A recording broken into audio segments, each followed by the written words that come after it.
We recently reviewed Joshua in his new kitchen, and today we're going to be seeing Nick make his fried chicken in his new kitchen. They look alike, don't they, the kitchens? Now, let's get started. This is how you make fried chicken right at home. Let's play some B-roll. Do you think the mic could have dropped a little closer? Like, seriously, yeah? You almost hit him. You know I'm all about flavor, so this recipe starts by marinating our chicken. To do this, grab a good sized container and fill it up with your chicken and cover that with buttermilk. We use buttermilk because it's acidic, so in addition to giving some flavor, it's gonna break down the protein in our chicken and make it more tender. Funny enough, this is actually a real thing. Like, if you've never tried this before when making either curry or anything else, give it a try. You don't have to just use buttermilk, you can also use yogurt, but it helps to penetrate the meat faster and better than most marinades. Along with that, I'm gonna add a pinch of salt, and then I'll give it a good mix. Make sure every piece of chicken is well coated and make sure they're spaced out a little bit in there. And once you've mixed, toss on your lid and place this in the fridge for anywhere between 2 to 6 hours to marinate. Better if you do it overnight, actually. Now today it seems like Nick is going to be making his buttermilk fried chicken. While I like buttermilk fried chicken, I prefer panade. You know, I mean, well, then again, I did grow up with chicken fingers, so I don't know. I just like boneless chicken.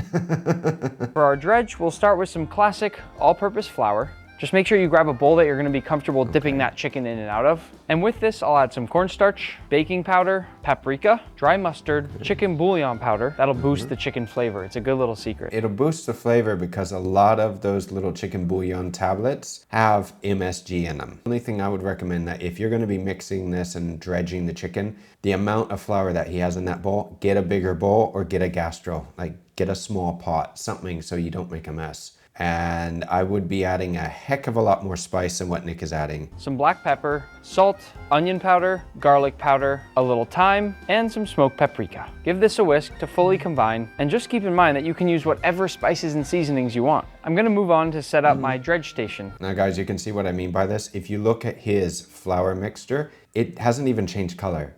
Like when I make a fried chicken, and I had fried chicken recently, I add more spice than I do flour. You can make your dredge whatever flavor you want. The great thing about this is it's flexible. Experiment. This is the best thing to do with cooking, and this is one of those recipes that you can do it. Experiment with the ratios. But the moment that you find something that you like, write down the amounts, or at least mentally, but jot it down, and that way you'll be able to replicate it later on. It goes from here to the flour and then to fry. My favorite type of fried chicken is when you've got all those little craggly bits climbing off the edges of the chicken, those really crispy little crunchy parts. And making your fried chicken like that at home is actually very easy. All you do is take a little bit out of the wet dredge and drip it right into the dry dredge. You only need a few spoonfuls, at least to start. What is Nick doing? Nick is making like those little scraps, yeah? The things that they sell in England, these are the little bits that come off the fried food that you can actually eat, like little chips. The way that Nick is doing this, he's doing this just with the flour mixture, so this is the flavor. Me personally, I prefer panko breadcrumbs. Why? Panko breadcrumbs can get super crispy and they're super tasty. And if you season everything, they stay crunchy for a good while and they're just super delicious. I may actually have it again tonight. If I remove my hands for a second, look at all those little bits in there that already look like they're kind of crispy. And once I drop my chicken in here, it's gonna get coated in these nice little craggly bits. My dredging station is clean and ready. So now I'll move quickly over to my fry station where I'm gonna fill a heavy bottom pot with oil. Use any neutral high smoke point oil you want. Since I'm in the Mediterranean, I actually use olive oil and I don't deep fry, I actually shallow fry, so pan fry. You can do it either way. If you're gonna be using a lot of oil, you wanna save it.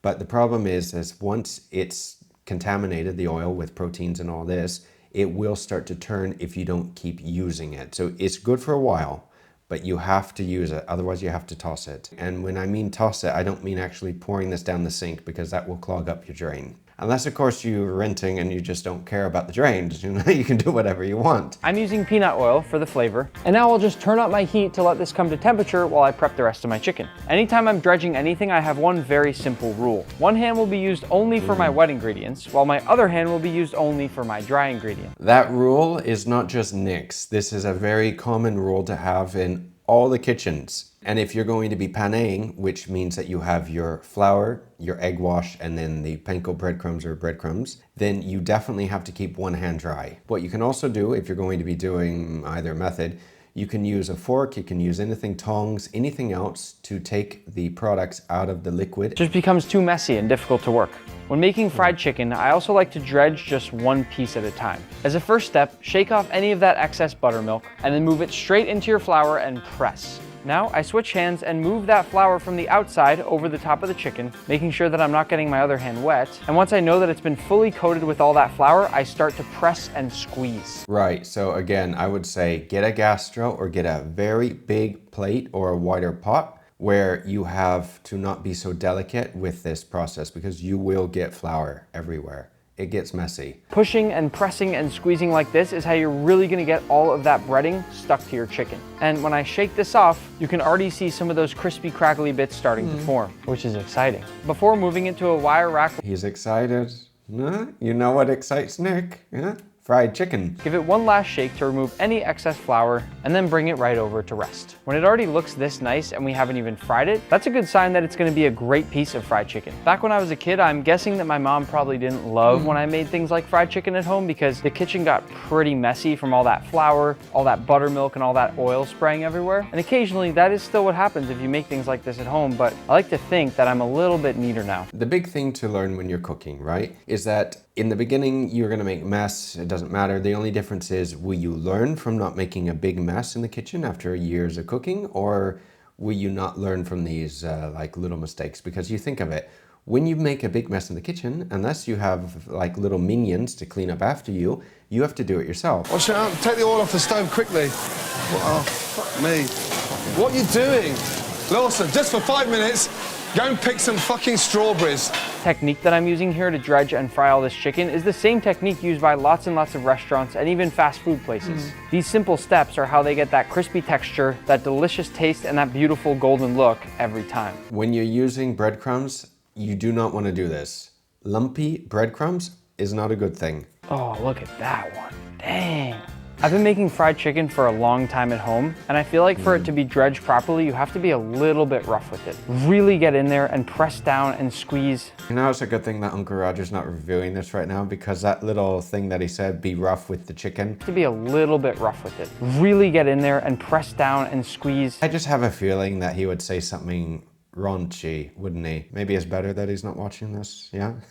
Once your oil comes to temp, fry your chicken in groups. I'm gonna start with my thighs because they'll all cook at the same rate.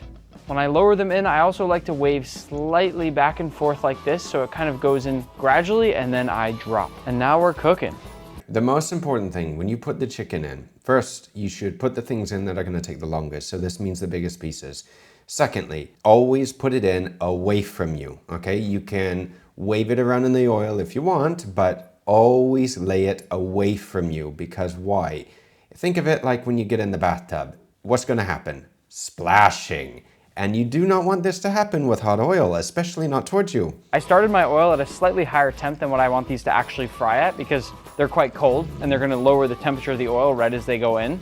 And now that they've gone in, I'm only about 3 degrees off from what I want them to fry at, which is perfect. Now Nick's doing a very good thing here. He's constantly checking the oil's temperature. You wanna do the same. If you can't afford a nice digital thermometer like he has, get an analog one, but get something that tells you the time. Now if you're gonna be pan frying some chicken breast that you just cut up, it's not a necessity because the oil is like this thin and you don't really need to check it. You can just eye it. There are points where you can tell when it gets too hot, but you don't want to play with it, especially if you don't have experience. Look at the golden brown already peeking out. Now focus on being very delicate with your chicken. You don't want to break any of those crispy bits because each little crispy bit that's there is going to add so much texture when you go to eat it. So just be careful, be gentle, but look how delicious that looks. Also, another thing to keep in mind, you don't want to overfill whatever container you're going to be using with oil. Why? When oil heats up, it expands. So if you fill the oil up to more or less this much of the top of the pot, by the time that it heats up with a pot this deep, it may overflow. So just keep this in mind. You want to reduce the amounts. Fry these until they're beautiful golden brown, then place them off on a towel-lined baking sheet because we'll need to let some of the oil drip off for just a moment before we finish cooking them through in the oven. Right when they come out, I'll give them a touch of salt. I like to do this right away because it sort of grips to some of that oil. Now the thing is, when you start cooking pieces that are extremely big, you may have to do what Nick is doing. You may have to finish it off in the oven just so it fully cooks through. Now what you could do when you have smaller pieces is you could actually double fry. And I actually have a recipe for Korean deep fried wings, yeah? Very tasty. I'll transfer these thighs to a wire rack line baking sheet, still so carefully so I'm not breaking any of my crispy bits, and this will go into the oven. I started with those bigger pieces because while those cook in the oven now, I can move on to my drum. These won't take quite as long to cook. Now again, Nick is doing a very good thing here. He's taking the bigger pieces, doing that first, and then cooking the smaller pieces afterwards. The only thing that you need to be careful is if you look at the photo here, Nick has his paper towels that are right next to his gas burner. Now I know he's doing this just for the camera shots and everything, but you need to be very careful with this. Why? Because those flames could easily catch light with those paper towels, okay? So just keep an eye on this. Unless of course you're a pyromaniac and you like to play with fire.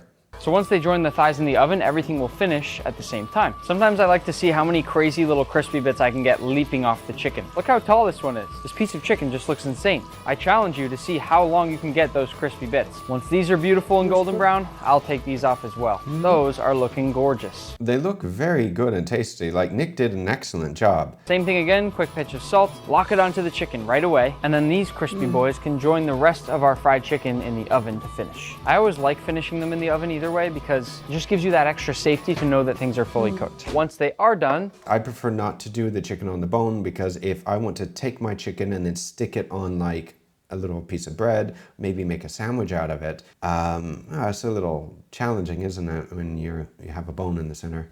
You have to be careful. You don't want to be eating the bone. ta-da! Beautiful fried chicken. I usually don't put it on a plate, but why not? I feel like fried foods like this are best just eaten right away. Nick's right about this. Fried food is time sensitive. I mean, it's not going to go soft immediately, but after you fry it, you're going to lose that crispiness. So if you want to like hot hold your food, another tip is to keep it in the oven at a lower temperature. You don't need to put it at like 350, okay? But at a little bit of a lower temperature just to keep that hot, dry state.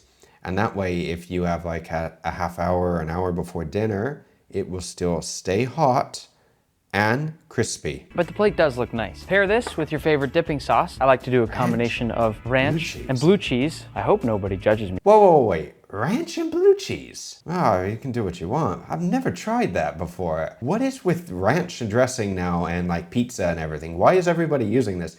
I don't remember ever seeing this combination growing up in the US when I was a kid. For this. And you've got yourself the perfect fried chicken. Nick did a very good job, and I'm sure it's delicious and very tasty. We're gonna have to try his recipe. We will. In any case, guys, if you did enjoy this video, be sure to give it a share and a like. Be sure to check out my fried chicken recipe or my video, and I will see you again very soon. Until then, take care.